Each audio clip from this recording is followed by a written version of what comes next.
We were in Job chapter 4 last week. We just about finished the chapter, but there's some things that I wanted to mention before we go much further.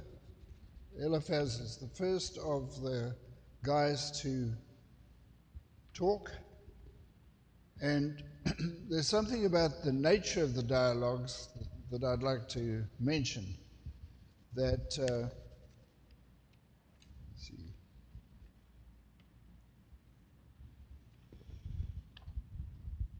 We shouldn't just think of all of these dialogues as a debate. There are debate ideas that come up in some of the dialogues, but some of them, the person speaking is addressing the problem itself rather than Job. And the friends are always intent on maintaining their theological position. If you sin, you suffer. If you're righteous, you do well.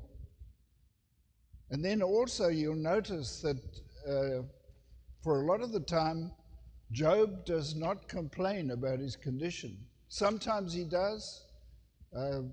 In the preceding chapters, he wishes that the day of his birth had never come, or that he had just been born dead. But generally, he's more intent on being right with God rather than settling the argument or anything else. He just wants to get right with God. And the friends are kind of in the way, they're not really helping at all. Then there's another interesting thing in the chapter from verses, let's see where they are. Verse 9. It says, or beginning at verse 9, by the breath of God they perish, and by the wind of his anger they come to an end. The roaring of the lion, and the voice of the fierce lion, and the teeth of young lions are broken. The lion perishes for lack of prey, and the whelps of the lioness are scattered. In English, it's all about a lion. In Hebrew, there are 5 different names for lions. There's just the lion, Ari. There's the fierce lion, Shahal. There's the young lions, Kapir. There's the old lion, Laish. And then there is the lioness. The lioness's whelps. It's Ben Labia. So why are all those different names for lions? Lion works for us, right? We just put an adjective or a feminine article on it. Why all the different names for lions? It seems like in the analogy of some of the Eskimos who have 7 different names for snow, or different kinds of snow. Here there's 5 different names for lions. It must mean that they had a lot to do with lions. Lions must have been an animal in great supply in their area. And so they had names for all the different ages or kinds of lion. And a lion is not an animal that you want to have around you very frequently. Not convenient at all.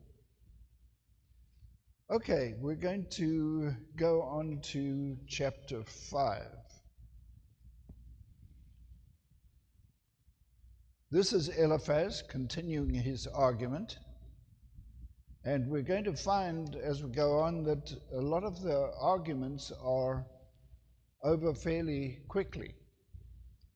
A lot of the chapters are pretty short. So Eliphaz says here, beginning in 5, call now, is there anyone who will answer you? And to which of the holy ones will you turn?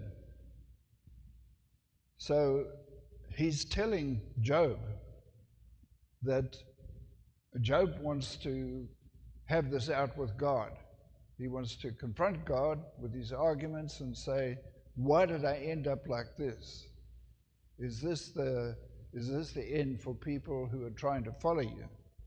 And so Eliphaz says, call and who will answer you? God's not going to come and respond to you. Vexation kills the ignorant fool. Jealousy puts to death the simple. I have seen the ignorant fool taking root, and I cursed his abode suddenly. And so your anger is just not going to do you any good. It's just going to work against you. Jealousy puts to death the simple. And so the kind of jealousy which leads to angry feelings is not going to help you at all. And I've seen the ignorant fool taking root, and I cursed his abode suddenly. And so the ignorant fool despises wisdom. And they're virtually accusing Job of being ignorant. And that's the reason why his abode was cursed. His sons are far from salvation. They are even crushed in the gate. So this is the picture of the guilty person, the sinner. And his sons are crushed in the gate. The gate is where judicial matters were handled. So you went to the gate of the city, the wise men of the city sat there, and you could hire a judge to hear your case. And if you're crushed in the gate, then your arguments are crushed, your case is crushed, and you lose.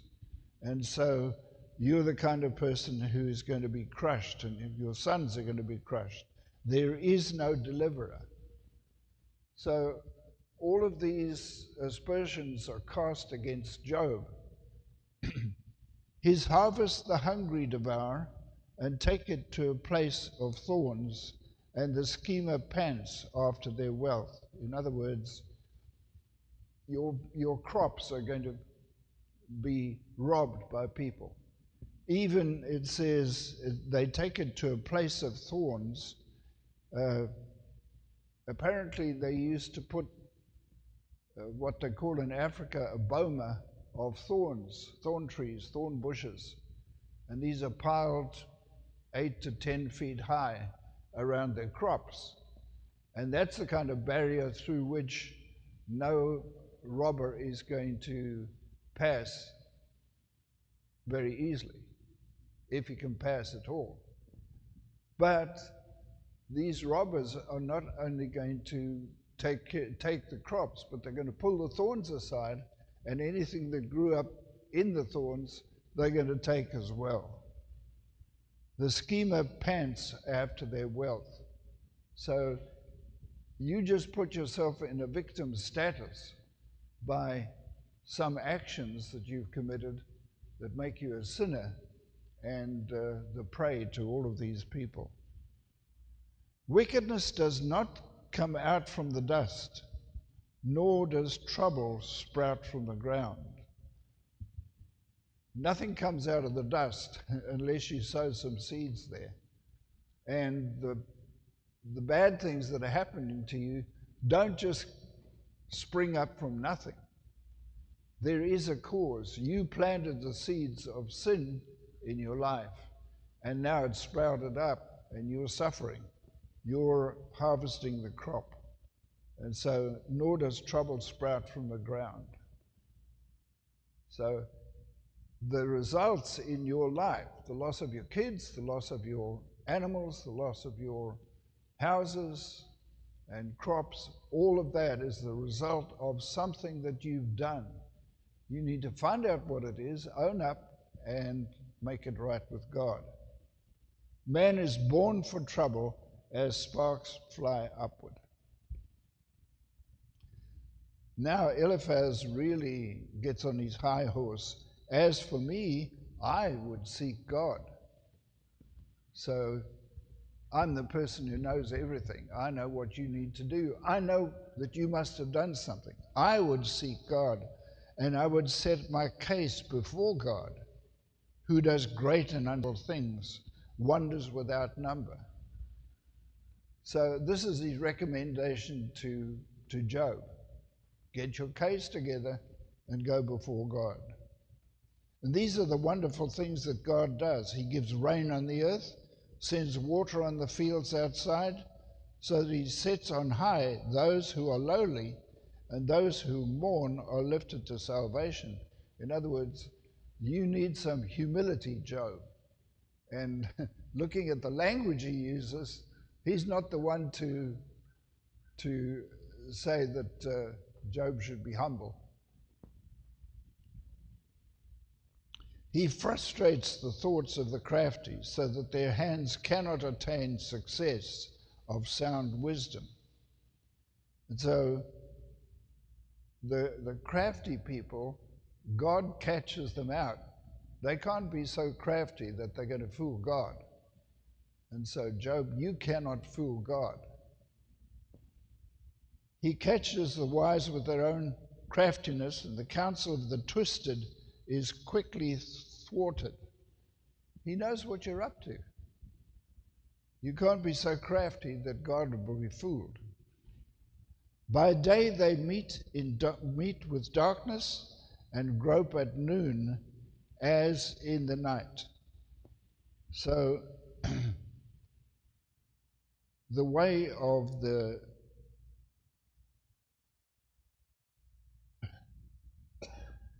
can't read my note there. The way of truth and righteousness is hidden from these people. But he saves from the sword of their mouth, and the needy from the hand of the strong. So the poor has hope, and unrighteousness must shut its mouth. So they're clinging to the theory of justice, which is executed by punishing those who are wicked and rewarding those who are right.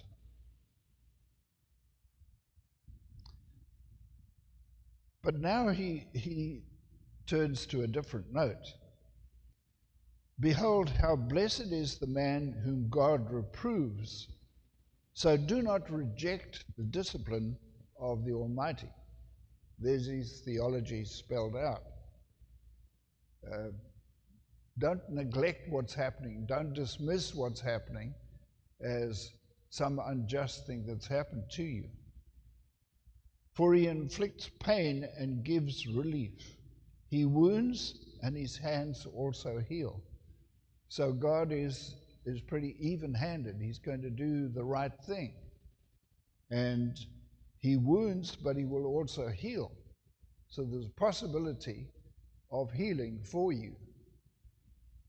And we know that at the end, he receives the wonderful gift of the restoration of his children and double the amount of all the flocks and herds that he lost. But I don't think that is the healing that is being talked about here. I think it's just a gift from God.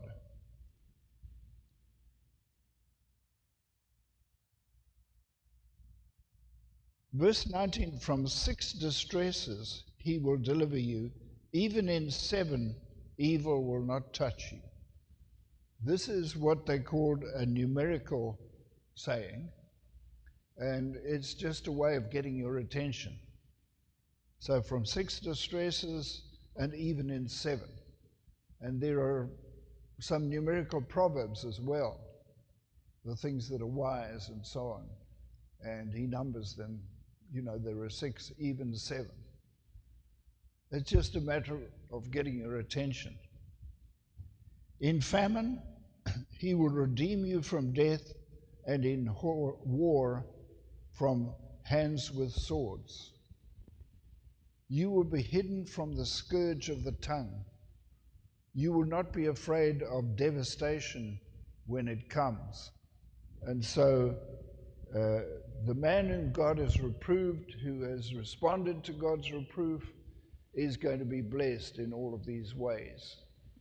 I like the statement here, you will be hidden from the scourge of the tongue.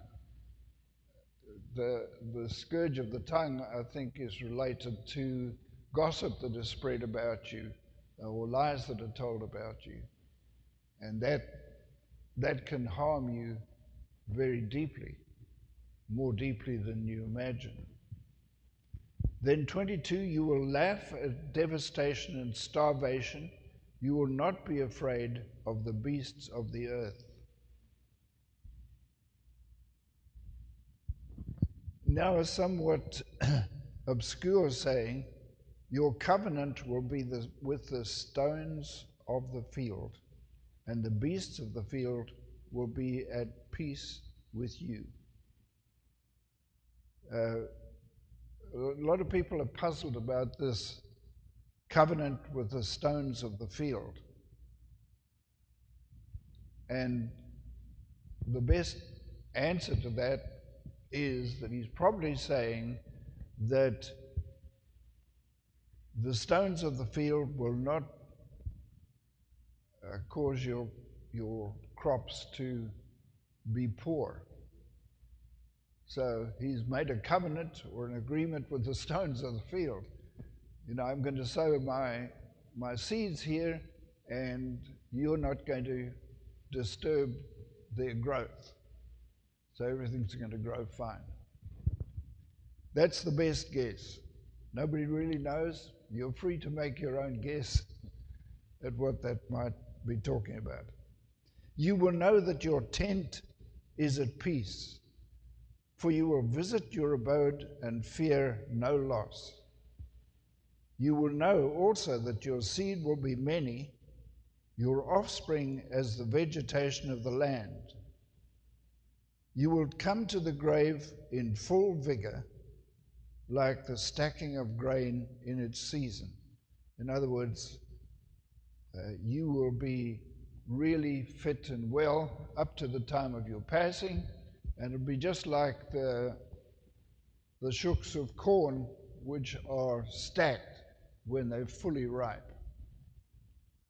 And so that may be the origin of the idea of a ripe old age. I don't know whether I want to be ripe as I get older, but behold this, we have investigated it, and so it is. Hear it and know for yourself.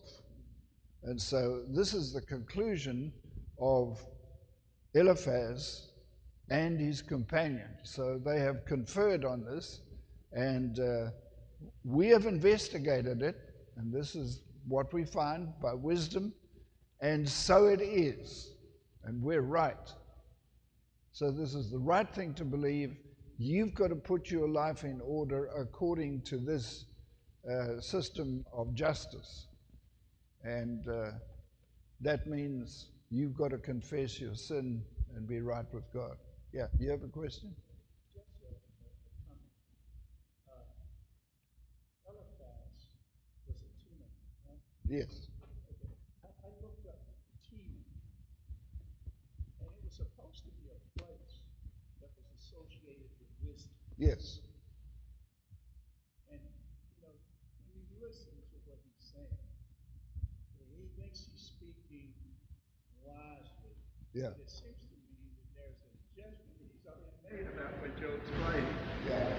And that just shows you that sometimes we think that we're wise and we don't know what we're talking about. You know what I mean? Yeah. Let me just repeat what Lou has said. Eliphaz came from Teman. He's a Temanite.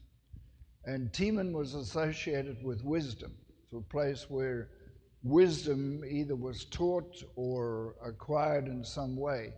And Eliphaz believes that his wisdom is right. And he makes no bones about telling everybody that it is right. We have researched it, and this is so. It's like so many research projects today that end up saying, this is so. This will not harm you, this will harm you. The oceans are going to rise and flood the earth. You need to speak to Rob and Jenny Wilson, Keegan's parents. They were in the Maldives, but I think they said 30 years ago. And the Maldives Islands, it's rain. The Maldives Islands are very low. And he said the water was just, I don't know, couldn't have been more than a foot below the level of their bungalow. That was 30 years ago. And I think recently they visited it, and it's still the same amount below their bungalow, despite warnings that in 12 years the low-lying areas would all be flooded. And as Rick says, we're in about the third or fourth 12-year period when everything was supposed to be flooded. So there's something wrong. Well, we may get flooded now. We'll have to see. Can you hear me clearly above the noise? Okay. So the man from Teman is not as wise as he thinks he is, because he's judging this case without really knowing all of the information. Okay.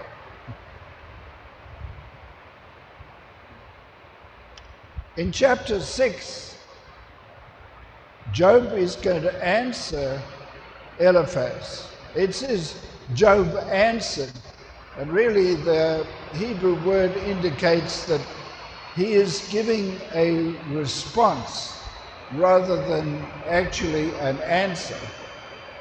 And so Job's response is this, beginning at verse 2. Oh, that my vexation were actually weighed and laid in the balances, together with my destruction. And so he is angry. His vexation. Vexation is just a couple of inches lower than anger. And so he is angry, and he would like that anger to be weighed with his destruction as well, because he says that his anger would be justified. In other words, he's talking about a balance rather than just a scale. You know, put my vexation this side and my destruction this side. And the weight would be heavier than the sand of the seas. Therefore, my words have been rash, for the arrows of the Almighty are within me. Their poison my spirit drinks. The horrors of God are arranged against me. So, why have his words been rash? His words are rash because he is protesting against the power of God and the arrows of the Almighty.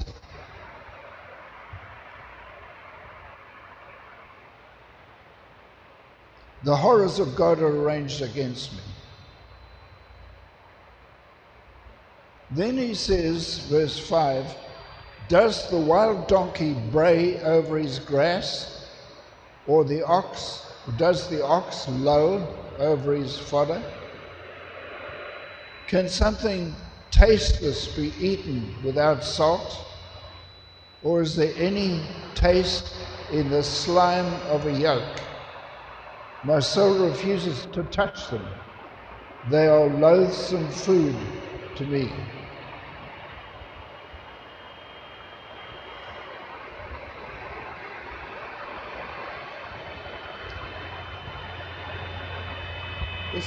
This is getting to be a bit of a battle. Can you still hear me? Is the amplifier loud enough? Okay. Verse 8, oh, that my request may come to pass, and that God would grant my hope. Would that God were willing to crush me, that he would release his hand and cut me off. So he's actually asking that God would just end his life, crush me.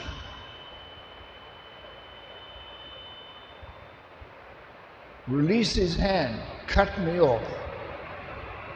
But it is still my comfort, and I rejoice in unsparing pain, that I have not at all hidden away the words of the Holy One. So he's still holding on to his faith. He still believes in God, even though God is doing all of these things to him. And so he feels that he can still ask God for some hope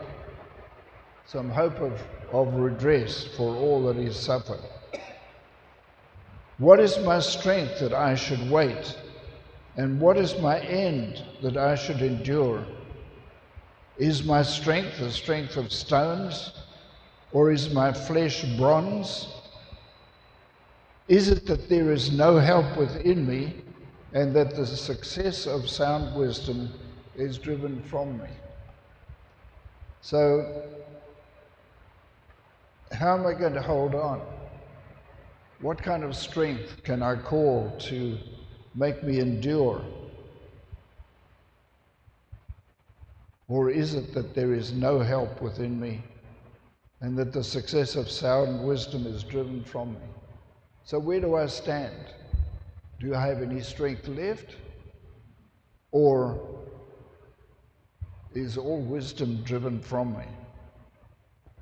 The despairing man, for the despairing man, loving kindness should be from his friend, for he forsakes the fear of the Almighty. My brothers have betrayed me like a wadi, like the torrents of wadis which pass away, which grow dark because of ice, and upon which the snow hides itself. He says that these three friends, he's addressing the case of the three friends now. He says, my brothers have betrayed me. The wadis in the desert area are prone to flash floods. You go there hoping for water, there is none. If you're unlucky, you're caught in a flash flood and may be drowned. And then when it gets very cold, they're covered in ice, and then the snow hides itself in those wadis. And so you don't know where you are with them. You could be blessed with water that you need, or you could, in fact, suffer without any water, or you might get there and it's ice.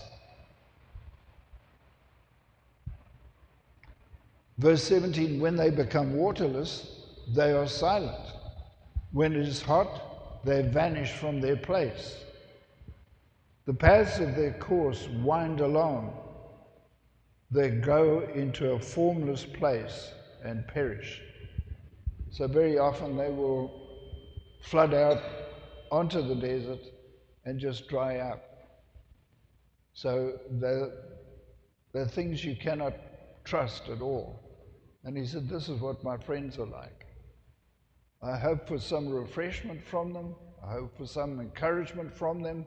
What did I get? Or what have I got already? Just criticism, condemnation.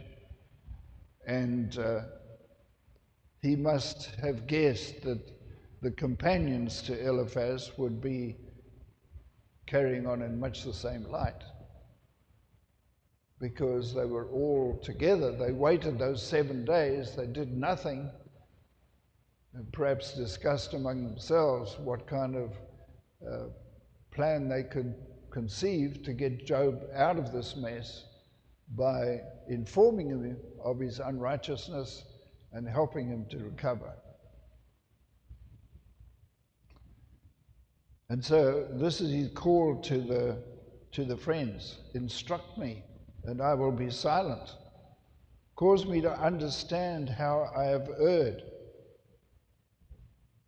So, all right, you say I've sinned. Tell me, what did I do? What is it? Somehow I've missed all that went wrong. I don't know what it is. So now you tell me. How painful are upright words, but what does your reproof prove? And later on, he's going to point out that the wicked often prosper. And as you look around our world today, that's still true today, isn't it? The wicked prosper, and the righteous often don't do very well. Verse 26, do you think to reprove my words, or think of the words of one in despair as wind? So you think I'm just blowing hot air? You would even cast lots for the orphans and bargain over your friend. So now be willing to face me and see if I lie to your face. All right? Examine me. Let's go over the things in my life that you think are wrong and see whether they're so or not. Now turn from this. Let there be no unrighteousness. Even turn from this. My righteousness is yet in it. Is there unrighteousness on my tongue? Cannot my palate discern destruction? And so, am I unable to tell what's right and wrong? Is that why? Is there something I've said that's unrighteous? Have I not told the truth? What has happened? And would that be enough to bring upon me all this destruction?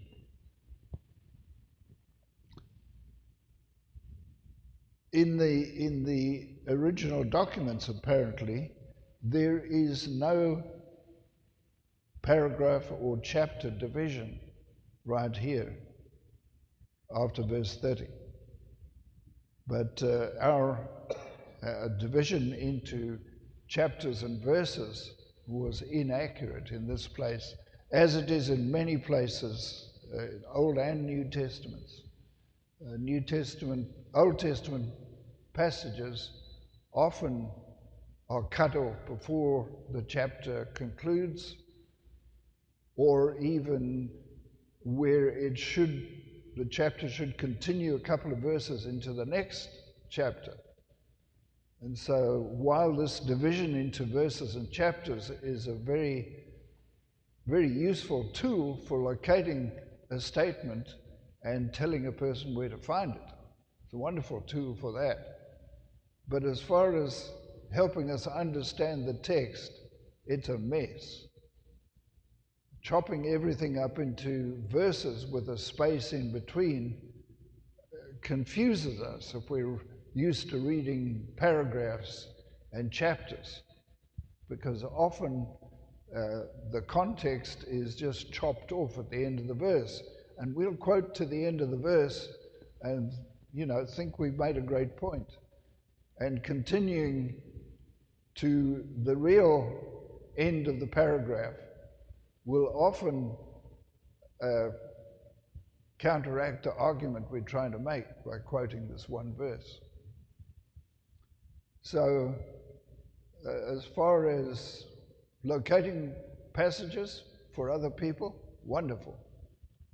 But so far as understanding, dreadful. So his statements continue on into verse 6 of chapter 7. That's where this statement ends. This is where chapter 7 begins, verse 1. Is not man conscripted to labor on earth, and are not his days like the days of a hired man? As a slave who pants for the shame, and as a hired man who eagerly hopes for his wages, so am I apportioned months of worthlessness, and nights of trouble are appointed me. So the reward for all of his labors, he's saying, is dealt out like those of a slave. He gets it all at the end, or he gets nothing. And his reward for all his labors is suffering. So he says, I just carry on suffering until the end of the day. And then there are nights of trouble appointed me. If I lie down, I say, when shall I arise? But the twilight continues, and I'm saturated with tossing until dawn. And so even his sleep is disturbed. There's no sound sleep. And one of the most debilitating things is having disturbed sleep constantly. I found out the older I get, the worse I sleep. There are often disturbances when you're looking for rest. For some reason, your mind becomes perverse and it says, we can't sleep yet because we haven't thought about this. So let's work on this for a while. And you're almost groggy with the desire to sleep, and your mind won't shut up, no matter how hard you tell it. And here's a pathetic description of his condition. Verse 5, my flesh is clothed with worms and a crust of dirt. My skin scabs over and flows out again. My days are swifter than a weaver's shuttle and come to an end without hope. So just a brief description of his physical condition is appalling. If you ever suffered with boils, and very few people have, it appears, you might go through a phase in adolescence where you have a boil or two, and those are painful, but to be covered all over with boils from the crown of your head to the sole of your foot would be, it's not something you can imagine, really, how painful that would be. So he's making a protest against the advice of his friends. And so he continues in verse 7, remember that my life is but wind. My eye will not again see good. The eye of him who sees me will behold me no longer. Your eyes will be on me, but I will not be. The cloud vanishes and it is gone. So he who goes down to Sheol does not come up. He will not return again to his house, nor will his place recognize him anymore. And so he's saying, the end for me is coming, and I'm going to die, and you will not see me again. And that's one of the things that is devastating. I think Job at this point would be happy to die because he would be relieved of his misery. But he said, you people are not going to see me again. I'll be gone. Indeed, I will not hold back my mouth. I will speak in the distress of my spirit. I will muse on the bitterness of my soul. And so he's going to voice his unhappiness. Am I the sea or the sea monster that you set a guard over me? If I say my bed will comfort me, my couch will ease my bitter musing, then you frighten me with dreams and terrify me by visions. There's that night, those night terrors that come up. I don't know about the sea monster that they're talking about, but am I some kind of monster that you are here to set a guard over me and try to convict me of my sins, so that my soul would choose suffocation, death, rather than my pains? I have rejected everything. I will not live forever. Leave me alone, for my days are but a breath. And there are times when you don't want visitors. If you're sick, there are times when you're lying, you're recuperating, you're still not returned to health, but you would like to have somebody to talk to. You would like to have some encouragement. Of course, Job has got anything but encouragement from his friend, from Eliphaz. But now he says, now he looks at death and he says, leave me alone. What is man that you magnify him, and that you set your heart on him, and that you examine him every morning and test him every moment? So why are you here to pester me with all of these arguments about how bad I am? Why are you doing this? Will you never turn your gaze away from me, nor let me alone until I swallow my spit? It's an amazing picture. Have I sinned? What have I done to you, O watcher of men? Why have you set me as your target, so that I'm a burden to myself?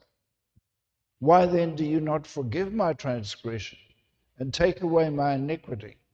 For now I will lay down in the dust, and you will seek me earnestly, but I will not be. So he seems to have reached an end where he'd just rather have these people go away and leave him alone. And so after all of that, Bildad, the next in line of the friends, is going to speak. And so we will look at his response next week. Do you have any thoughts about what Job has been saying here? Yes. Sounds like, oh, I'm sorry. And some of this, it sounds like that Job is talking to God himself when he talks about, why don't you forgive my sin, and why don't you let me alone? It's sort of like, enough already, I'm going to die and you're going to look for me and I'm not going to be here. This last section anyway. This is, we shouldn't assume that he's always responding to the previous, I was going to say friend, but really the previous accuser. So he's not just responding to Eliphaz, he's probably including the others, because he knows that they're coming after him as well, but he may just be making an aside and talking to God and saying, why am I suffering like this? The friends don't have the answer. Maybe God has the answer. and he wants to have a discussion with God about the answer, about what it is that he's done. And spoiler alert, he never finds out. But we'll come to that as we get to the end of the book. If somebody else had a... I just want to say, it seems to me he's talking about Eliphaz and God. And here he's accusing God for his hardship. You know, when I looked earlier on, he said that the arrows of the Almighty are within me. He's saying that God is doing this. He's speaking to Eliphaz, but he's also talking about God and telling God, just leave me alone, let me die. Yeah. Yeah, let me die. That's what I'm getting.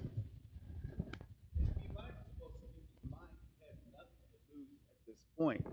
I mean, he's in a dire set of circumstances. Yes. I mean, the more I read, the sadder this becomes. This is a terrible situation for him. Yeah. And he has to voice his opinion. He has really nothing to lose at this. Yeah. And we're still early in the series of dialogues between Job and his friends. And he's already tired of it. And the others are just going to pile on, which is a tendency once we're after somebody that we think has done wrong. The tendency is to pile on and make his life even more miserable than it was. Okay, we're going to end there, and we'll take up in chapter 8. It's worth reading just as poetry, because this is very poetically expressed. It's not just plain language. And in some places, there's a eulogy in one place to wisdom, which is really beautifully written and is worth reading just for the experience of hearing this poetry. Read it aloud. Okay, chapter 8 next time. Thank you.